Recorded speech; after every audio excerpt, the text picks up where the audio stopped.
Students,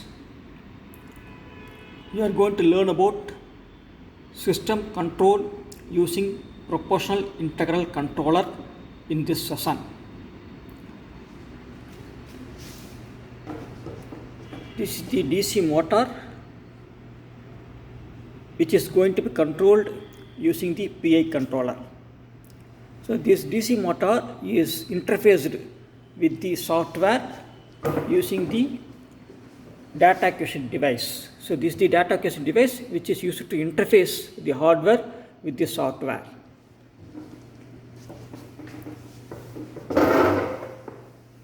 So this DC motor is a stepper motor. The input is given in terms of pulses. So this motor will rotate a certain amount of degree for each pulse of the voltage. So when one pulse is given, this will rotate by an angle of 1.8 degree. When another pulse is given, this will rotate by another 1.8 degree. So you are able to closely control the movement of the stepper motor by using pulses of voltage as input. So for the purpose of giving the input, first we have to generate signal. So this is the virtual instrumentation platform.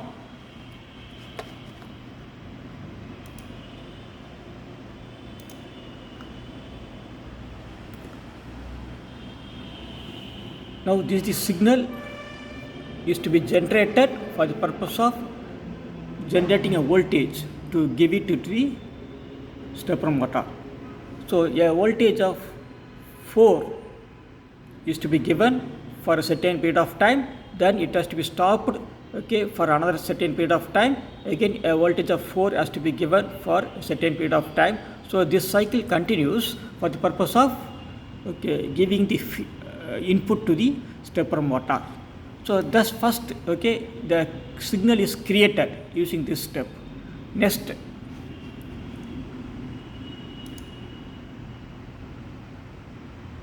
so here a voltage is created for the purpose of rotating the stepper motor. In the first step, signal is created. Second step, the signal is fed as a voltage to the stepper motor. So voltage of 4 is given for a period of half a second. A voltage of 4 is given to the motor, stepper motor, for a period of how much? 0.5 second. Then after that, it remains stationary for another 0.5 second. Again, voltage of 4 is given for a period of half a second. So this will rotate the motor for half a revolution or for half a second. Then again it comes to stop. Again it is rotating for another half a second. So this cycle continues. For the purpose of controlling the movement of the DC motor, we have to have a feedback. Now there is a encoder that is attached to the back side of the stepper motor. In the front side you can see a flywheel. You can find the rotation using this flywheel. So this encoder is a feedback device that is used to sense the position of the shaft of the motor for a given pulse input. So this encoder gives the feedback in terms of voltage. So that voltage we are going to get it from. So you can see the voltage input. So even though we want to have a constant speed of up to half a second, again it has to come to 0, then it has to be idle for another half a second, then again it has to rotate for another half a second. But actually so there is a difference between the desired input and the actual output. So actually what happens, the stepper motor on giving 4 voltage, it doesn't start at a required speed. What happens? It slowly starts from 0 RPM. It takes off a small millisecond to come to the required RPM. Then it rotates at the required RPM. okay, then upon stopping the 4 voltage supply, it has to suddenly come to a stop, but it won't take. So it will take a small microsecond to come to a sudden stop. Then again it is going to be idle for another half a second. Okay, again on giving 4 voltage, it suddenly doesn't go to the required speed. So it takes some amount of lagging. So there is a difference between what is desired speed and what is the actual speed. So this error we are going to sense using. So now this is the error that is sensed. So between the desired speed and actual speed, there is a lag. You can see the blue color line. Okay, the blue color line is the actual desired speed of the stepper motor. Okay, the red color line shows the actual speed. Okay, that is sensed by the encoder. So between the desired speed and the actual speed, there is an error. Okay, the error is more at 0 second. Why it is 0? Okay, error is more. This is the error shown in the bottom graph. The error is more because so when you give 4 voltage supply to the motor, suddenly it doesn't come to the required RPM. So there is a small lag. So the error is more at the start of the motor, and the error is minimum once it is attaining the required speed. So this is the error. Okay, it is very close to 0. Okay, that you can see. Error. So again, the error is come to negative, and it is going like this. So this is the error that is sensed between the actual speed and the desired speed. So this error is given using the ARX model. You can see this ARX model. So the ARX model is the linear representation of the dynamic system. Here the dynamic system is the rotation of the motor. Okay, you are able to represent the dynamic system using this kind of linear graph. So this error we are going to manipulate using PI controller, proportional integral controller. Let us see.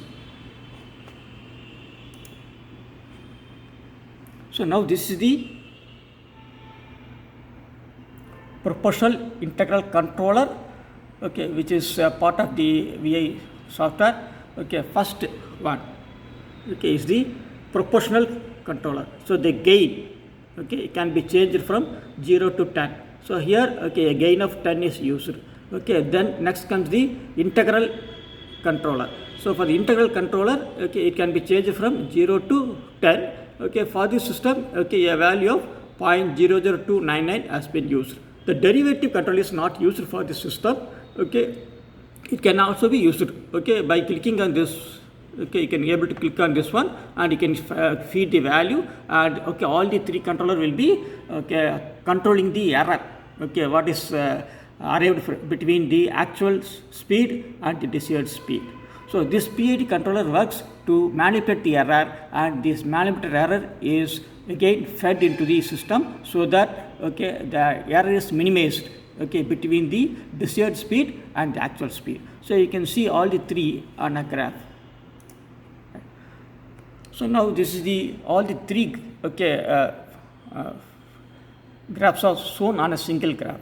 See the white color line shows the desired speed of the motor. So you have to have this is the input given to the motor. So 4 voltage is given for half a second, then it is 0 for another half a second, again 4 voltage is given for half a second. So this is continuous.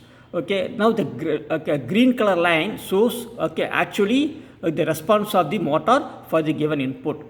So here so it doesn't exactly come to the required level of speed upon giving 4 voltage. So there is an error between the desired value and the actual value. So now using this error, we are manipulating the error using the PID controller. So that manipulated error is shown in red color. So let us see how the stepper motor runs for the given input signal.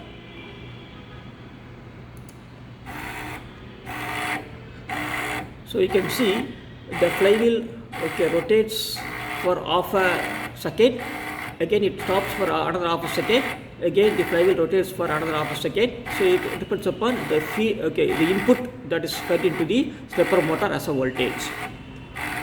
So now we are going to sense the actual speed using the so using the encoder. So everything is shown in this graph.